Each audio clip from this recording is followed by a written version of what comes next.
जय हिंद दोस्तों, एक बार फिर स्वागत है आप सबका हमारे चैनल एसआर एजुकेशन पर। जैसा कि हम लोग पढ़ रहे हैं भारत के पर्वत और पर्वत शिखर के बारे में, जिसमें से हमने देखा हिमालय का प्रादेशिक विभाजन, हिमालय का भौगोलिक विभाजन, हिमालय का अंतर्गत विभाजन और साथ ही साथ हमने पूर्वोत्तर भारत की पहाड़ियों का भी अध्ययन किया। और आज की क्लास में हम पढ़ेंगे प्रायद्वीपीय भारत की पर्वत श्रेणियों के बारे में। आज की क्लास शुरू करते हैं और देख लेते हैं अरावली पर्वत श्रेणी को। ये है अरावली पर्वत श्रेणी, ये अरावली पर्वत श्रृंखला है। तो अरावली पर्वत श्रृंखला के बारे में कुछ पढ़ लेते हैं, यानी कुछ इसके बारे में जान लेते हैं। तो यह विश्व की सबसे प्राचीनतम यानी सबसे पुरानी श्रेणी अरावली पर्वत श्रेणी सबसे प्राचीन पर्वत श्रेणी है, जिसका विस्तार दिल्ली से पालमपुर गुजरात तक है। इसका विस्तार आप देखेंगे तो इसका विस्तार यहाँ गुजरात के पालमपुर से लेकर ये यहाँ से यहाँ तक फैला हुआ है, दिल्ली तक पहुँचा है। ये पर्वत श्रेणी गुजरात के पालमपुर से लेकर यहाँ दिल्ली तक इसका विस्तार है। अलवर में इसे हर्षनाथ की पहाड़ी तथा उदयपुर में जरगा की पहाड़ी कहते हैं। यही राजस्थान में ही अलवर है, तो अलवर में इसे हर्षनाथ की पहाड़ी कहेंगे। और यहीं पर उदयपुर है, तो उदयपुर में इसको जरगा की पहाड़ी के नाम से जाना जाता है। और इसका स्थानीय नाम मेवात की पहाड़ी है। यहाँ के लोग इसका स्थानीय नाम रखे हैं, तो इसका स्थानीय नाम है मेवात की पहाड़ी। अरावली की सबसे ऊंची चोटी गुरु शिखर, जिसकी ऊंचाई है 1722 मीटर। ऊंचाई कितनी है? 1722 मीटर। अरावली पर्वत श्रेणी की ऊंचाई 1722 मीटर पर्वत श्रेणी की चोटी की ऊंचाई है। गुरु शिखर की ऊंचाई 1722 मीटर, जो माउंट आबू पहाड़ी पर स्थित है। ये माउंट आबू पहाड़ी पर स्थित है। तो इसकी विशेषता थोड़ा और देख लेते हैं। तो यहाँ से बनास लूनी, जो लूनी नदी पढ़ते हैं हम लोग, जो जाकर यहाँ राजस्थान में विलुप्त हो जाती है लूनी नदी, इसी पर्वत श्रेणी से निकलती है। बनास लूनी, सरवी, सुवर्णरेखा और ये सब नदियाँ यहीं से निकलती हैं। यहाँ से आपकी निकलेगी लूनी नदी निकलती है, जो जाकर यहाँ से गुजरात के कच्छ से निकलती है और यहाँ जाकर विलुप्त हो जाती हैं। तो इसी पर्वत श्रेणी से निकलती है। उसके बाद सरवी नदी देखेंगे हम लोग, तो इसी पहाड़ी से निकलती है। और आगे चलेंगे, अगर सुवर्ण रेखा की बात करें तो सुवर्ण रेखा नदी, तो वो भी इसी पर्वत श्रेणी से निकलती हैं। ये सब नदियाँ इस अरावली पर्वत श्रृंखला से निकली हुई नदियाँ हैं, यहीं से निकलती हैं। यह श्रेणी तांबा के लिए, ये अरावली पर्वत श्रेणी तांबा के लिए, यहाँ पर तांबा मिलता है और सीसा, संगमरमर। यहाँ का संगमरमर बहुत फेमस है। यहीं के संगमरमर से ताजमहल का निर्माण हुआ है। यहीं से संगमरमर ले जाया गया था, तो ताजमहल बनाया गया है। और चूना पत्थर, यहाँ से चूना पत्थर भी प्राप्त किया जाता है, चूना पत्थर। तो इन सब के लिए ये पर्वत श्रेणी प्रसिद्ध है। यह एक अवशिष्ट पर्वत श्रेणी है। यह अरावली पर्वत श्रेणी एक अवशिष्ट पर्वत श्रेणी है। तो इसके बाद इसके बारे में हम लोगों ने पढ़ा। अरावली पर्वत श्रेणी सबसे प्राचीनतम पर्वत श्रेणी है। सबसे पहला पॉइंट प्राचीनतम पर्वत श्रेणी है, जिसका विस्तार पालमपुर से यानी गुजरात के पालमपुर से दिल्ली तक हुआ है। और इसे अलवर में हर्षनाथ की पहाड़ी के नाम से जाना जाता है। और उदयपुर में, यही उदयपुर है, तो उदयपुर में इसको जरगा की पहाड़ी कहते हैं। यहाँ के स्थानीय लोग इसे मेवात की पहाड़ी कहते हैं। इसका सबसे ऊंचा जो चोटी है, सबसे ऊंची चोटी है गुरु शिखर, माउंट आबू में स्थित है, माउंट आबू की पहाड़ियों में स्थित है, जिसकी ऊंचाई लगभग 1722 मीटर है। यहीं पर जैनों का दिलवाड़ा मंदिर भी है।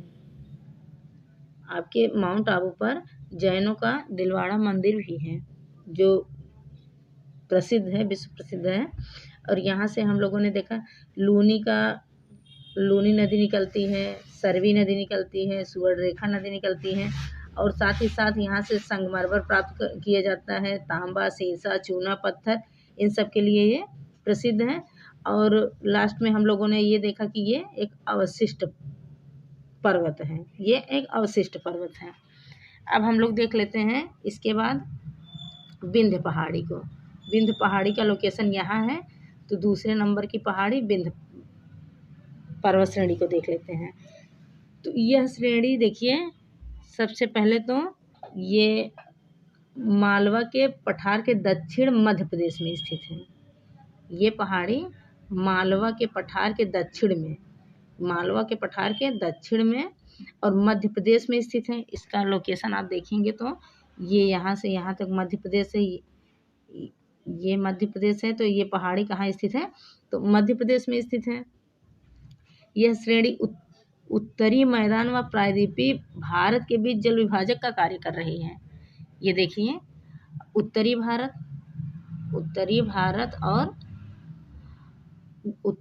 और प्रायद्वीपीय भारत, नीचे प्रायद्वीपीय भारत है, ऊपर उत्तरी भारत है। तो उत्तरी भारत और प्रायद्वीपीय भारत के बीच जल विभाजक का कार्य भी करती है ये विंध्य पहाड़ी। विंध्य पहाड़ी में लाल बलुआ पत्थर, यहाँ की विशेषता, यहाँ से लाल बलुआ पत्थर मिलता है। ये विंध्य पहाड़ी से लाल बलुआ पत्थर जो भवन सामग्री के लिए उपयोगी हैं। लाल बलुआ पत्थर भवन सामग्री के लिए, जैसे लाल किला लाल बलुआ पत्थर से बना है, तो लाल बलुआ पत्थर भवन सामग्री के लिए उपयोगी हैं। यहीं से मिलता है हीरा, जो मध्य प्रदेश के पन्ना जिले से मिलता है। हीरा कहाँ से मिलता है? तो मध्य प्रदेश, विंध्य पहाड़ी के मध्य प्रदेश के पन्ना जिले से मिलता है, पन्ना जिले से मिलता है। तो हीरे के लिए भी ये प्रसिद्ध है। यहीं पर बांधवगढ़ राष्ट्रीय उद्यान भी अवस्थित है। एक उद्यान है यहाँ पे जिसका नाम है बांधवगढ़ राष्ट्रीय उद्यान। तो ये रही विंध्य पहाड़ी। विंध्य पहाड़ी के बारे में हम लोग फिर से एक बार देख लेते हैं। तो ये सबसे पहले तो मालवा पठार के दक्षिण मध्य प्रदेश में अवस्थित है। ये मालवा पठार के दक्षिण में और मध्य प्रदेश में स्थित है। ये उत्तरी मैदान और दक्षिण में आपके जो प्रायद्वीपीय भारत के बीच, ये प्रायद्वीपीय भारत है, प्रायद्वीपीय भारत के बीच जल विभाजक का कार्य कर रही है। और इस पर्वत श्रेणी से लाल बलुआ पत्थर मिलता है जो भवन सामग्री के लिए उपयोगी है। यहीं से आपका हीरा मिलता है।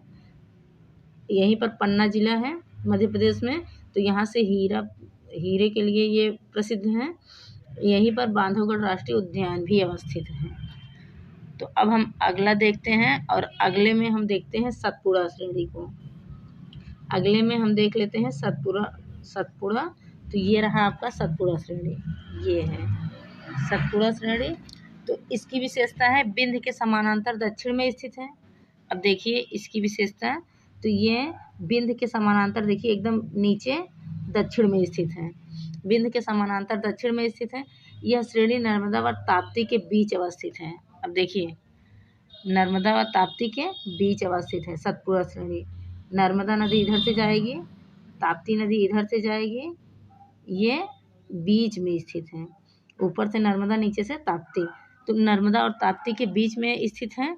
यह एक ब्लॉक पर्वत है, यह एक ब्लॉक पर्वत का उदाहरण है। और इसके पश्चिम से पूर्व जाने पर, इसके अगर ऐसे मैप बनाए हैं, ग्राफ बनाए, तो पश्चिम से पूर्व, यानी कि ये है आपका पश्चिम, ये है पूर्व। तो पश्चिम से अगर पूर्व की दिशा में जाएंगे तो क्रमशः राजपीपला, यहीं पर मिलेगा आपका राजपीपला और महादेव, राजपीपला, महादेव, और आपका मिल जाएगा ग्वालीगढ़ मिलेगा, और मिलेगा आपका मैकाल पहाड़ी। ये देखिए यहीं पर आपका मैकाल पहाड़ी भी मिल जाएगा। ये सतपुड़ा है।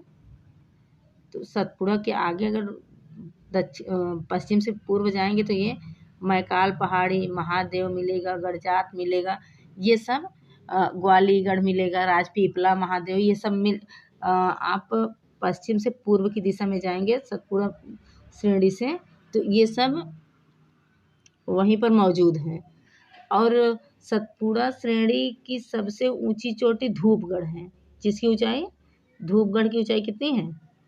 तो धूपगढ़ की ऊंचाई लगभग 1350 मीटर है। यहीं पंचमढ़ी भी स्थित है। पंचमढ़ी, यहीं पर पंचमढ़ी स्थित है। पंचमढ़ी जो पर्यटक स्थल है, घूमने टहलने आते हैं लोग, तो यहीं मध्य प्रदेश के समीप पंचमढ़ी भी स्थित है। तो ये रहा सतपुड़ा पहाड़ी की विशेषता। एक बार हम लोग फिर देख लेते हैं सतपुड़ा पहाड़ी की विशेषता। एक बार हम लोग फिर से देख लेते हैं। तो ये आपकी सतपुड़ा पहाड़ी थी। इसकी विशेषता थी ये विंध्य पहाड़ी के समानांतर दक्षिणी दिशा में स्थित है और यहीं से नर्मदा और ताप्ती के बीच में स्थित है। यह एक ब्लॉक पर्वत है और इसके पूर्व से पश्चिम जाने पर आपको मिला था राजपीपला मिला था, महादेव मिला था, ग्वालीगढ़ मिला था, मैकाल, ये सब पहाड़ियाँ मिली थी। और सतपुड़ा की सबसे ऊंची चोटी हम लोगों ने देखा धूपगढ़, जिसकी ऊंचाई, धूपगढ़ की ऊंचाई 1350 मीटर है। 1350 मीटर है। यहीं पर हम लोगों ने देखा पंचमढ़ी। तो पंचमढ़ी एक पर्यटक स्थल है जो मध्य प्रदेश में स्थित है, इसी के समीप है, सतपुड़ा पहाड़ी के समीप है। अब हम लोग देखते हैं मैकाल श्रेणी। अब हम लोग चलते हैं मैकाल श्रेणी की तरफ। तो मैकाल श्रेणी की स्थिति यहाँ मैप पर आप देखेंगे मैकाल श्रेणी। तो ये इधर मैकाल श्रेणी, ये है आपकी मैकाल श्रेणी। मैकाल श्रेणी की खासियत है कि यह सतपुड़ा के पूर्व में स्थित है। ये देखिए सतपुड़ा श्रेणी हम यहाँ पढ़े थे, तो इसके पूर्व में स्थित है। और दूसरी बात, यह मध्य प्रदेश के शहडोल, मांडला, ये देखिए मध्य प्रदेश में पूरी तरह से नहीं है। यह मध्य प्रदेश के शहडोल, मांडला और छत्तीसगढ़ के बिलासपुर ज़िले में स्थित है। यहाँ से लेकर यहाँ तक ये फैला हुआ है। ये मध्य प्रदेश के मांडला, शहडोल ज़िले में है और ये छत्तीसगढ़ के बिलासपुर ज़िले तक विस्तृत है। इसकी सबसे ऊंची चोटी अमरकंटक है। इसकी सबसे ऊंची चोटी अमरकंटक है, जहाँ से अमरकंटक से ही सोन नदी, नर्मदा नदी और आपकी वेनगंगा नदी, सोन, नर्मदा और वेनगंगा नदियाँ निकलती हैं। और यहीं पर कान्हा राष्ट्रीय उद्यान है। यहीं पर कान्हा राष्ट्रीय उद्यान भी स्थित है। मैकाल श्रेणी आप लोग देख लीजिए। मैकाल श्रेणी, एक बार मैकाल श्रेणी के बारे में फिर देख लेते हैं। तो ये मैकाल श्रेणी मध्य प्रदेश के शहडोल और मांडला जिले में स्थित है और सतपुड़ा के पूर्व में है।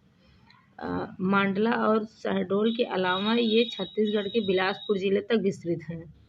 यहाँ से यहाँ तक ये मांडला, शहडोल के अलावा छत्तीसगढ़ के बिलासपुर ज़िले तक स्थित है। इसकी सबसे ऊंची चोटी हम लोग देखें अमरकंटक, और यहीं अमरकंटक से नर्मदा, सोन, वेनगंगा नदियाँ निकलती हैं। और राष्ट्रीय उद्यान, कान्हा राष्ट्रीय उद्यान मैकाल श्रेणी में ही अवस्थित है। तो ये था आपका मैकाल श्रेणी। अब आगे देख लेते हैं। यहीं पर आपको मिलेगा मैकाल के बाद सतमाला श्रेणी। ये देखिए, अब सतमाला श्रेणी के बारे में पढ़ लेते हैं। तो ये यहाँ आपका सतमाला श्रेणी, ये सतमाला श्रेणी। तो इसकी क्या विशेषता है? यह पहाड़ी मध्य प्रदेश व गुजरात सीमा के बीचों बीच स्थित है। अब ये देखिए आप, अगर आप इसको देखेंगे तो यह श्रेणी, ये सतमाला श्रेणी आपको दिखेगा। ये गुजरात है और ये मध्य प्रदेश है। तो गुजरात और मध्य प्रदेश के एकदम बॉर्डर पर स्थित है सतमाला श्रेणी। सतमाला श्रेणी गुजरात और मध्य प्रदेश के बॉर्डर पर स्थित है।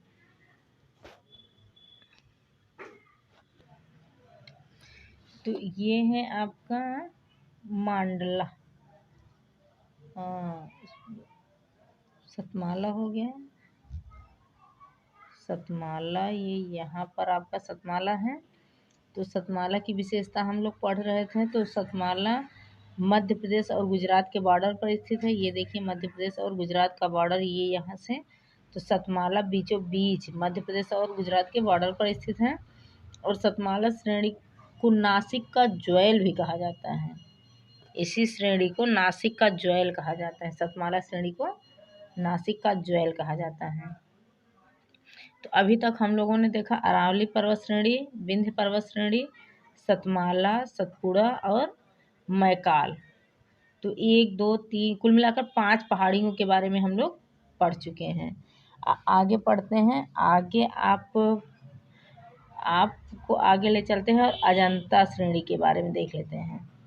तो अजंता श्रेणी की स्थिति देखिए। अजंता श्रेणी पूरी तरह से मध्य प्रदेश में स्थित है, महाराष्ट्र में स्थित है। अजंता श्रेणी देखिए पूरी तरह से यहाँ तक महाराष्ट्र में स्थित है। यह तापी नदी के दक्षिण में पश्चिम से पूर्व दूधना नदी के उत्तर तक फैली है।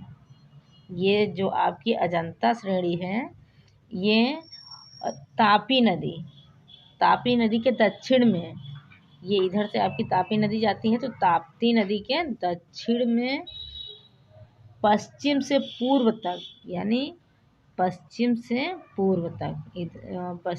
पूर्व तक दूधना नदी के उत्तर तक फैली हुई। दूधना नदी इधर से बहेगी तो दूधना नदी के उत्तर तक फैली हुई है। इसी में 29 गुफाओं की श्रृंखला है।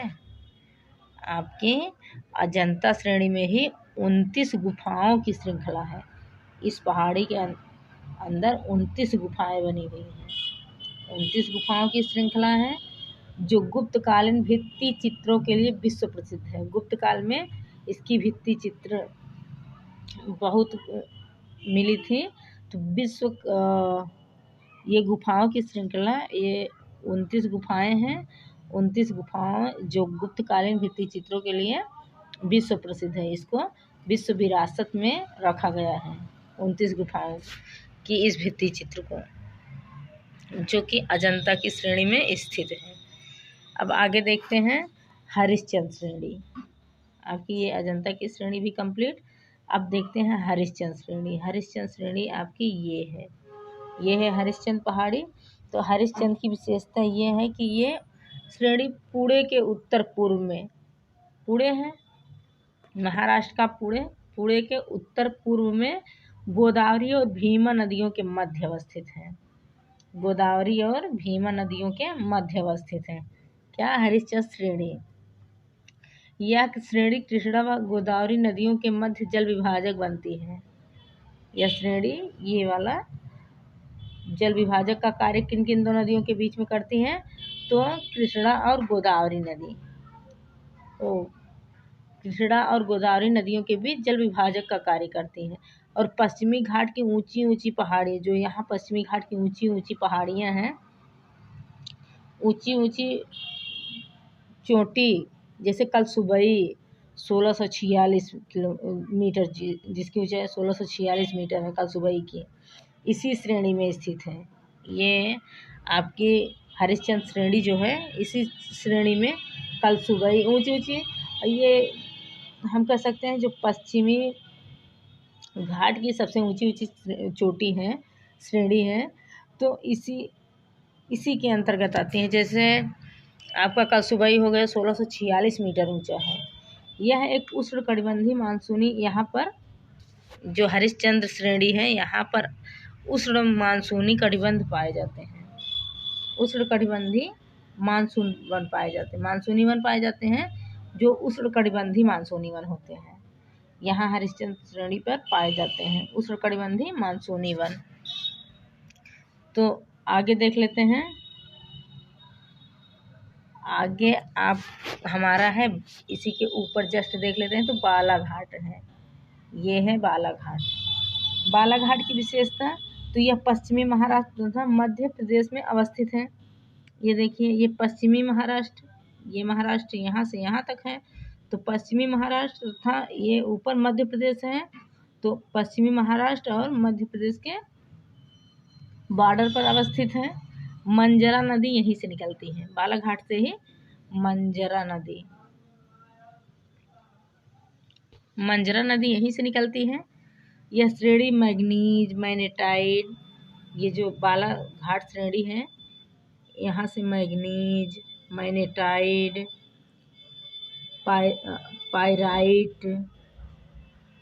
पायराइट और डोलोमाइट, लाइमस्टोन, ये इससे समृद्ध है। लाइमस्टोन, इन सब चीज़ों से ये समृद्ध है। किससे समृद्ध है? तो manganese, magnetite, pyrite, dolomite, limestone, इन सब से ये श्रेणी प्रसिद्ध है। एक बार देख लेते हैं। तो ये जो आपकी बालाघाट श्रेणी थी, ये यहाँ इसकी विशेषता थी कि यह महाराष्ट्र और मध्य प्रदेश में अवस्थित है। और एक नदी है जिसका नाम मंजरा नदी है। तो मंजरा नदी कहाँ से निकलती है? बालाघाट श्रेणी से निकलती है।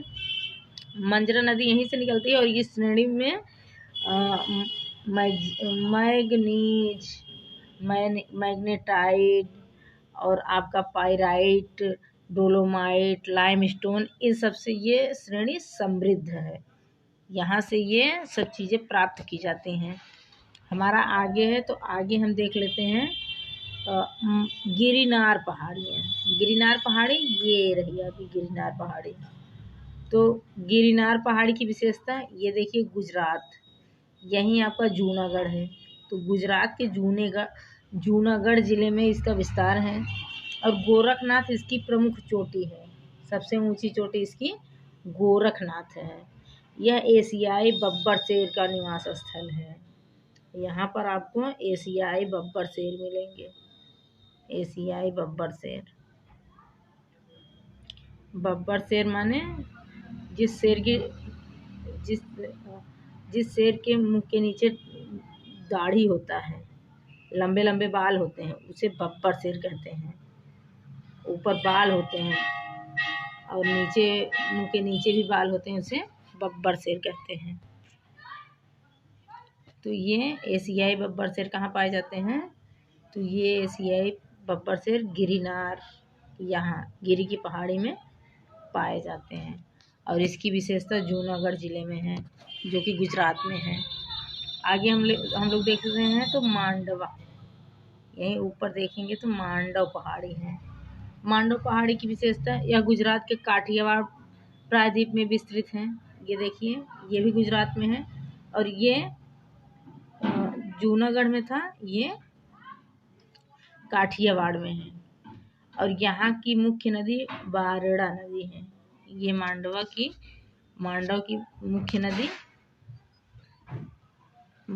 की मुख्य नदी बारड़ा नदी है। अब आगे देखते हैं और देख लेते हैं कच्छ पहाड़ी। ये ऊपर ही है, ये भी आपकी गुजरात में ही स्थित है। ये कच्छ के प्रायद्वीप में है, गुजरात के कच्छ प्रायद्वीप में है। ये जूनागढ़ में है और ये मांडव आपकी काठियावाड़ में है। जूनागढ़, काठियावाड़ और कच्छ प्रायद्वीप में स्थित है। कच्छ पहाड़ियाँ भूकंप की दृष्टि से अत्यंत संवेदनशील होती हैं। जो कच्छ की पहाड़ी है, ये भूकंप की दृष्टि से अत्यंत संवेदनशील है।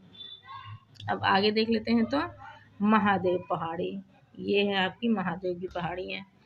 महादेव की विशेषता देखें तो ये पहाड़ी छोटा नागपुर के पश्चिम में, छोटा नागपुर, ये यहाँ छोटा नागपुर के पश्चिम में स्थित है। पश्चिम में महानदी घाटी, यहीं से ये कहाँ स्थित है? तो महानदी घाटी में अवस्थित है। महानदी इसे काट कर बहती है। महानदी इस महादेव पहाड़ी को काट कर बहती है। तो ये महानदी की घाटी में अवस्थित है और छोटा नागपुर के पश्चिम में स्थित है। छोटा नागपुर आपका हो जाएगा छत्तीसगढ़ में, तो छत्तीसगढ़ के पश्चिम में स्थित है। आगे हम लोग देखते हैं राजमहल पहाड़ी। तो राजमहल पहाड़ी की विशेषता है, ये झारखंड के साहिबगंज जिले में, कहाँ, तो झारखंड के साहिबगंज जिले में स्थित है। साहिबगंज, जहाँ से गंगा नदी, साहिबगंज में गंगा नदी 40 किलोमीटर बही है। गंगा नदी का प्रवाह क्षेत्र 40 किलोमीटर है बस। ये झारखंड के साहिबगंज से बही है गंगा नदी। वहीं पर साहिबगंज के पास ही गोंडा है। तो गोंडा और साहिबगंज जिले से ये राजमहल पहाड़ी गोंडा और साहिबगंज जिले में इसका विस्तार है। और इन पहाड़ियों में कोयला, ये राजमहल की पहाड़ी में कोयला, तांबा, लोहा और मैग्नीज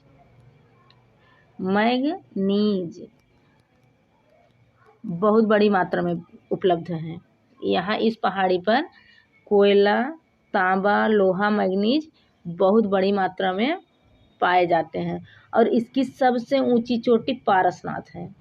इसकी सबसे ऊंची चोटी पारसनाथ है। एक बार फिर देख लेते हैं। तो राजमहल की पहाड़ी साहिबगंज और गोंडा जिले में स्थित है। इसका विस्तार झारखंड के साहिबगंज और गोंडा जिले में इसका विस्तार है। साहिबगंज और गोंडा जिले में इसका विस्तार है। और इन पहाड़ियों पर कोयला, तांबा, राजमहल पहाड़ियों पर कोयला, तांबा, मैग्नीज और लोहा बहुत बड़ी मात्रा में पाया जाता है। और इसकी सबसे ऊंची चोटी पारसनाथ है। आगे बढ़ लेते हैं और देख लेते हैं नायागढ़ पहाड़ी, मलयागिरी। पहले देख लेते हैं मलयागिरी, इसके नीचे तुरंत मलयागिरी है। तो मलयागिरी को देख लेते हैं। तो मलयागिरी की विशेषता है एक गड़जात, ये गड़जात पहाड़ी का ही भाग है। ये देखिए, ये गड़जात पहाड़ी था, तो जिसे वो महानदी काट कर बह रही थी, गड़जात की पहाड़ी को महानदी काट कर बह रही थी। तो ये मलयागिरी गड़जात पहाड़ी का ही भाग है। अब गड़जात पहाड़ी के भाग के अलावा इसका सबसे उच्च शिखर, यानी सबसे ऊंचा शिखर क्या है, तो मलयागिरी। इसका सबसे ऊंचा शिखर मलयागिरी है। और यह उड़ीसा राज्य में स्थित है। कहाँ स्थित है, तो ये उड़ीसा राज्य में स्थित है। इसकी सबसे ऊंची चोटी मलयागिरी है और यह गड़जात पहाड़ी का ही भाग है। अब आगे देख लेते हैं। तो आगे हमें मिलेगा नायागढ़ पहाड़ी। नायागढ़ पहाड़ी की विशेषता क्या है, तो यह उड़ीसा में अवस्थित है। ये देखिए, अब उड़ीसा राज्य में अवस्थित है। और ये पूर्वी घाट का अंग है। ये इधर आपकी पूर्वी घाट की पहाड़ियाँ हो जाएंगी और ये पश्चिमी घाट की। तो ये पूर्वी घाट का अंग है। नायागढ़ पूर्वी घाट का अंग है। यहाँ बहुत से खनिज संसाधन उपलब्ध हैं, जैसे लोहा, यहाँ से लोहा यानी लौह अयस्क, मैग्नीज, लाइमस्टोन इत्यादि लौह अयस्क, और आपका मिलेगा मैग्नीज और आपका लाइमस्टोन यहाँ से प्राप्त किए जाते हैं। तो इसकी विशेषता है, ये पूर्वी घाट की पहाड़ी है और उड़ीसा राज्य में स्थित है। यहाँ से अनेक खनिज संसाधन उपलब्ध है यहाँ पर, इस पहाड़ी पर, जैसे लौह अयस्क, मैग्नीज, लाइमस्टोन आदि। और इसकी सबसे ऊंचा शिखर क्या है, तो सबसे ऊंचा शिखर है इसका, ये नायागढ़ पहाड़ी का सर्वोच्च शिखर। इसकी विशेषता तो नहीं है, अगर विशेषता नहीं तो इसके सर्वोच्च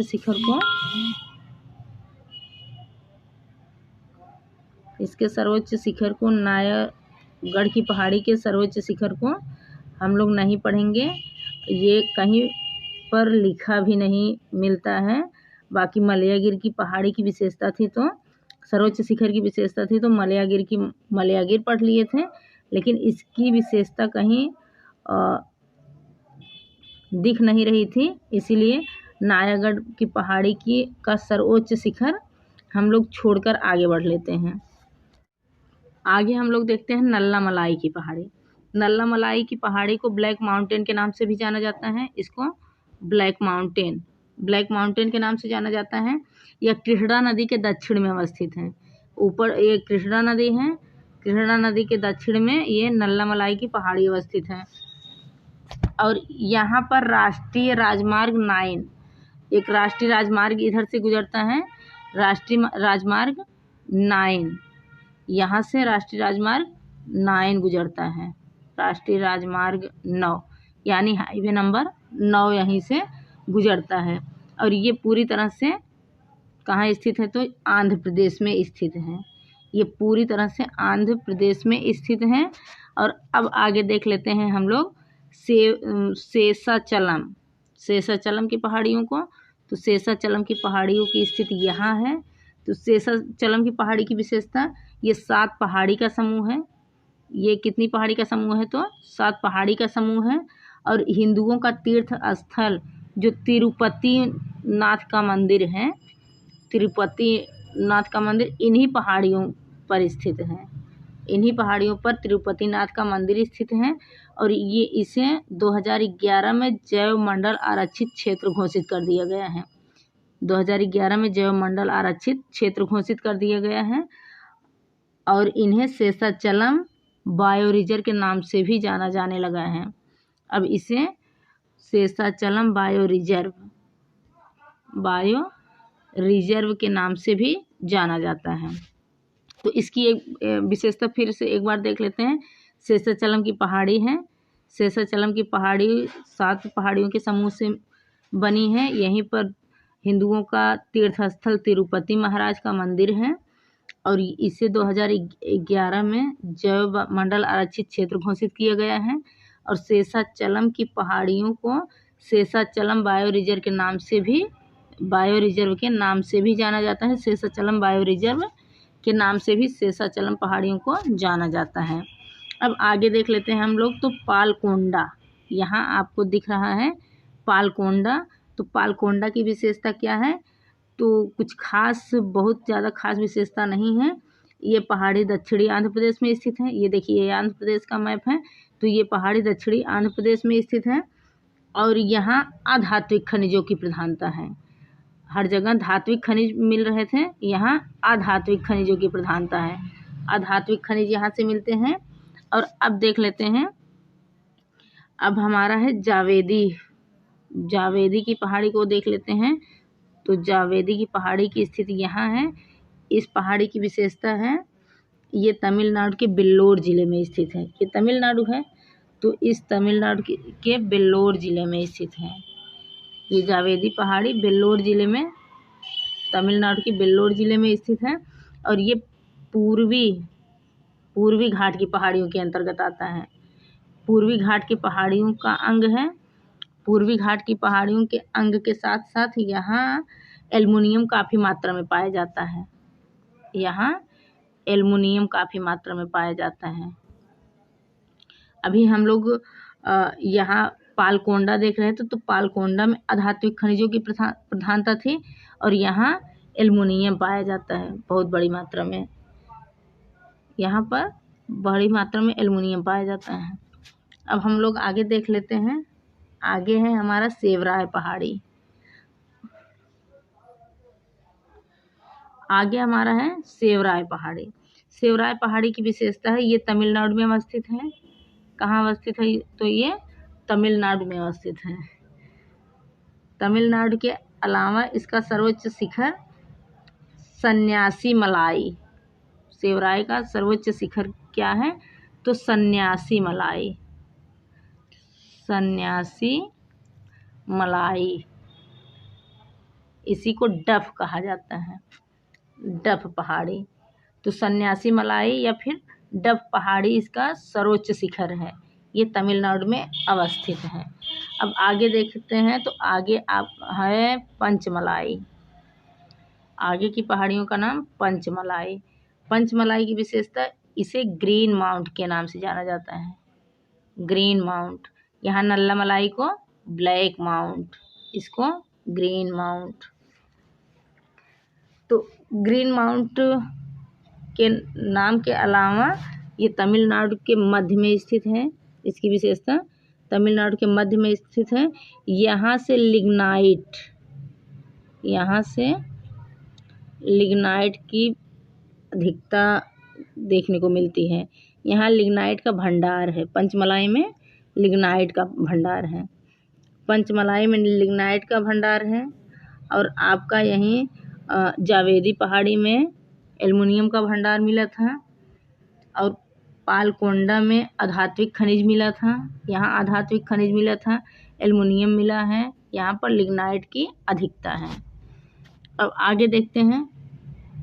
और आगे हमारा है पालनी पहाड़ी। आगे पालनी पहाड़ी की स्थिति,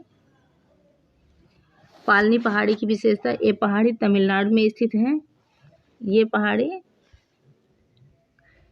तमिलनाडु में स्थित है और इसे इलायची पहाड़ियों का पूर्वी विस्तार, इसको इलायची पहाड़ी, यहाँ देखिए आपकी इलायची पहाड़ी है, तो पालनी पहाड़ी को इलायची पहाड़ी का पूर्वी विस्तार माना जाता है। पालनी पहाड़ी को इलायची पहाड़ी का पूर्वी विस्तार माना जाता है।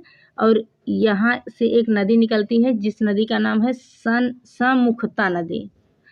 यहाँ से एक नदी निकलती है जिसका नाम है समुखता नदी। समुखता, इस नदी का नाम है समुखता नदी, जो कि पालनी पहाड़ी से निकलती है। और ये समुखता नदी कावेरी नदी की सहायक नदी है। कावेरी नदी की सहायक नदी है, जो कि दक्षिण गंगा के नाम से जानी जाती है। कावेरी नदी दक्षिण गंगा के नाम से जानी जाती है। और इसका पालनी का सर्वोच्च शिखर, पालनी नदी का सर्वोच्च शिखर क्या है? तो पालनी पहाड़ी का सर्वोच्च शिखर बिम्बा, इसका सर्वोच्च शिखर बिम्बादिसडा, इसका सर्वोच्च शिखर है बिम्बादिसडा। पालनी पहाड़ी का सर्वोच्च शिखर बिम्बादिसडा है। और यहाँ कोडाई कनाल, यहाँ पर एक पर्यटक स्थल है जिसका नाम है कोडाइकनाल। कोडाइकनाल यहाँ का प्रमुख पर्यटक स्थल है, जो इन्हीं पहाड़ियों के ऊपर स्थित है। कोडाइकनाल इन्हीं पहाड़ियों के ऊपर स्थित है, जो यहाँ के प्रमुख पर्यटक स्थल हैं। तो एक बार फिर देख लेते हैं हम पालनी पहाड़ी। तो पालनी पहाड़ी की विशेषता हम लोग क्या देखें?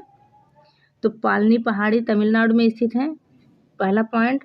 दूसरा, इलायची पहाड़ी का पूर्वी विस्तार इस पहाड़ी को कहा जाता है, दूसरा पॉइंट। तीसरा है इसका सर्वोच्च शिखर, जो बिम्बादिसडा हम लोग पढ़े। और चौथा वाला कोडाइकनाल पर्यटक स्थल है, जो इन्हीं पहाड़ियों पर स्थित है। अब हम लोग आगे देखते हैं। तो आगे हमारा अब मिलेगा इलायची की पहाड़ी। ये है इलायची की पहाड़ी। इलायची की पहाड़ी की विशेषता, तो ये केरल और तमिलनाडु में स्थित है। इसका विस्तार केरल और तमिलनाडु में है। केरल और तमिलनाडु में इसका विस्तार है। ये पहाड़ियाँ अच्छी चाय, यहाँ से अच्छी चाय व इलायची के नाम से ही पता चलता है कि यहाँ इलायची के उत्पाद के लिए, चाय और इलायची के उत्पाद के लिए प्रसिद्ध है। इसको पश्चिमी घाट का दक्षिणी विस्तार कहा जाता है। ये पश्चिमी घाट है, देखिए सबसे दक्षिण में है, तो ये पश्चिमी घाट का दक्षिणी विस्तार है। तो एक बार पुनः इस इलायची पहाड़ी के बारे में देखते हैं। तो इलायची पहाड़ियों की विशेषता हम लोग क्या देखें? तो ये केरल और तमिलनाडु में स्थित है, पहला पॉइंट।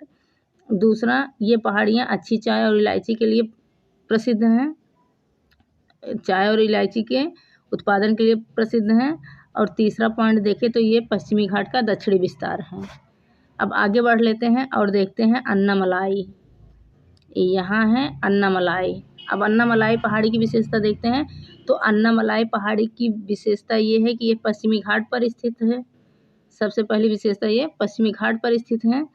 और तमिलनाडु केरल में इसका विस्तार है। इसका भी विस्तार तमिलनाडु और केरल में है। इन्हें एलिफेंटा पहाड़ियों के नाम से भी जाना जाता है। अन्नामलाई को ही एलिफेंटा एलिफेंटा एलिफेंटा का गुफा, यहाँ गुफा की बात नहीं कर रहे हैं, यहाँ एलिफेंटा की पहाड़ी, तो इसे एलिफेंटा की पहाड़ियों के नाम से भी जाना जाता है। इसका सर्वोच्च शिखर है अनाईमुदी। ये देखिए ऊपर दिया है अनाईमुदी, जिसकी ऊंचाई 2695 मीटर है। 2695 मीटर है। ये दक्षिणी भारत का सर्वोच्च शिखर है, यानी सबसे ऊंचा शिखर है। तो एक बार फिर से देख लेते हैं अन्नामलाई को। तो अन्नामलाई का पहला पॉइंट था, इसका विस्तार तमिलनाडु और केरल में है, और दूसरा इसे एलिफेंटा के नाम से जाना जाता है। तीसरा इसका सर्वोच्च शिखर अन्नाईमुदी, जिसकी ऊंचाई 2695 मीटर है, और चौथा पॉइंट था दक्षिणी भारत का ये सर्वोच्च शिखर है। अब आगे देखते हैं, आगे हम देखेंगे नीलगिरी को। नीलगिरी की विशेषता, तो नीलगिरी को ब्लू माउंटेन के नाम से जाना जाता है, ब्लू माउंटेन के नाम से जाना जाता है इसे। और नीलगिरी पहाड़ी तमिलनाडु में स्थित है, इसे ब्लू माउंटेन के नाम से जाना जाता है, और ये तमिलनाडु में स्थित है, तमिलनाडु में स्थित है। और यहाँ पूर्वी और पश्चिमी घाट का संगम होता है। ये पश्चिमी घाट, ये पूर्वी घाट, इसका संगम यहीं नीलगिरी पहाड़ी पर होता है। इसका सर्वोच्च शिखर दोदा बेटा है। यहाँ देखिए दोदा बेटा, इसका सर्वोच्च शिखर ये दोदा बेटा है, इसका सर्वोच्च शिखर दोदा बेटा है। इसे यूनेस्को द्वारा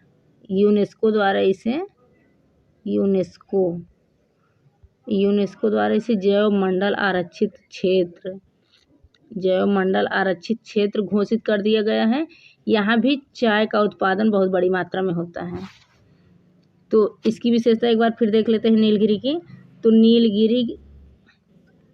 नीलगिरी तमिलनाडु में स्थित है, और दूसरी विशेषता थी ब्लू माउंट के नाम से जाना जाता है, और तीसरी विशेषता इसकी है पूर्वी और पश्चिमी पहाड़ियों का यहीं पर संगम होता है। चौथी इसका सर्वोच्च शिखर दोदा बेटा है। पांचवी इसकी विशेषता थी कि यूनेस्को द्वारा जैव मंडल आरक्षित क्षेत्र घोषित कर दिया गया है इसे। और छठवीं विशेषता यह है कि यहाँ भी चाय का उत्पादन बहुत बड़ी मात्रा में होता है। अब आगे देख लेते हैं। तो आगे हमारा है बाबा बूदन पहाड़ी। यहाँ पर बाबा बूदन पहाड़ी, ये है बाबा बूदन पहाड़ी। तो बाबा बूदन पहाड़ी की विशेषता क्या है?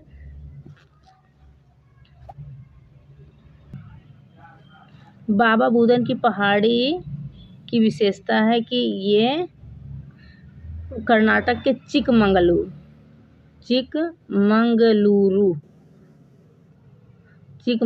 जिले में स्थित है। ये पहाड़ियाँ पश्चिमी घाट का भाग है। इसका सर्वोच्च शिखर मलयागिरी है।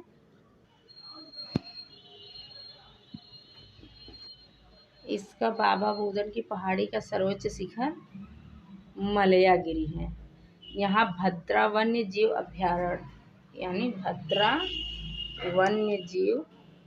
अभ्यारण्य पाया जाता है।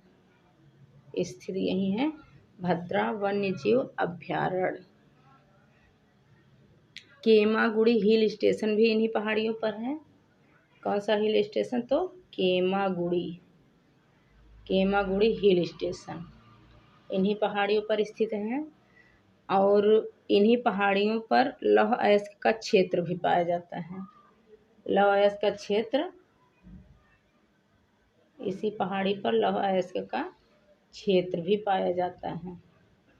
तो अब फिर से इसको एक बार देख लेते हैं नीलगिरी पहाड़ी को। तो नीलगिरी पहाड़ी बाबा बूदन की पहाड़ी हम लोग पढ़ रहे हैं। तो बाबा बूदन की पहाड़ी को देखते हैं। तो पहली विशेषता इसकी, ये कर्नाटक के चिकमंगलुरु जिले में स्थित है। दूसरी विशेषता, ये पश्चिमी घाट का भाग है, पश्चिमी घाट की पहाड़ियों का भाग है। तीसरी विशेषता इसकी सर्वोच्च शिखर मलयागिरी है। चौथी विशेषता भद्रा वन्यजीव अभ्यारण्य इसी पहाड़ी पर स्थित है। पांचवी विशेषता है इसका केमागुड़ी हिल स्टेशन भी इसी पहाड़ी पर स्थित है। और छठवीं विशेषता इसकी है यहाँ पर लौह अयस्क का क्षेत्र है, यहाँ पर लौह अयस्क का क्षेत्र है। अब आगे बढ़ते हैं और देख लेते हैं ब्रह्मगिरी पहाड़ी। ये यहाँ पर आपका ब्रह्मगिरी पहाड़ी है। तो ब्रह्मगिरी पहाड़ी की कुछ विशेष इसकी विशेषता नहीं है, कुछ खास नहीं है। ये कर्नाटक में स्थित है, इसकी स्थिति कर्नाटक में है। और यहाँ से कावेरी नदी का उद्गम स्रोत है, यहाँ से कावेरी नदी निकलती है। कावेरी नदी को दक्षिण भारत की गंगा कहा जाता है। दक्षिण भारत की गंगा किस नदी को कहा जाता है? तो कावेरी नदी, दक्षिण भारत की गंगा। तो ये रहा ब्रह्मगिरी। ब्रह्मगिरी कहाँ स्थित है? तो कर्नाटक में, इसकी स्थिति कर्नाटक में है। और यहीं ब्रह्मगिरी से ही क्या बोलते हैं, कावेरी नदी का उद्गम स्रोत है। बस इसकी इतनी ही विशेषता है। और आगे बढ़ते हैं और देख लेते हैं महाबलेश्वर। तो महाबलेश्वर की स्थिति ये है। तो महाबलेश्वर की खासियत क्या है? तो ये महाराष्ट्र में स्थित है। ये देखिए महाबलेश्वर महाराष्ट्र में स्थित है। देख लीजिए, ये महाबलेश्वर महाराष्ट्र में स्थित है। और इन्हीं पहाड़ियों से कृष्णा नदी का उद्गम होता है। महाबलेश्वर से ही कृष्णा नदी का उद्गम होता है। यहाँ ब्रह्मगिरी से कावेरी नदी का उद्गम होता था और यहाँ से कृष्णा नदी। कावेरी नदी कर्नाटक में स्थित थी और महाबलेश्वर जो पहाड़ी है ये महाराष्ट्र में स्थित है। इसी के साथ ये उम्मीद करते हैं कि ये जितनी भी पहाड़ियाँ हम प्रायद्वीपीय भारत की जितनी भी पहाड़ियाँ बताएं, उनमें से लगभग आपको सारी की सारी पहाड़ियों के बारे में समझ में आया होगा। जितना भी पहाड़ियों के बारे में हम बताएं, आप लोगों को समझ में आया होगा। उम्मीद करते हैं कि आप लोग समझ लिए होंगे। अगर समझ लिए हैं तो प्लीज़ वीडियो को लाइक, शेयर, कमेंट बॉक्स में कमेंट और चैनल को सब्सक्राइब करके बेल आइकन ज़रूर प्रेस कर लीजिएगा। मिलते हैं अगले क्लास में, तब तक के लिए जय हिंद, जय भारत।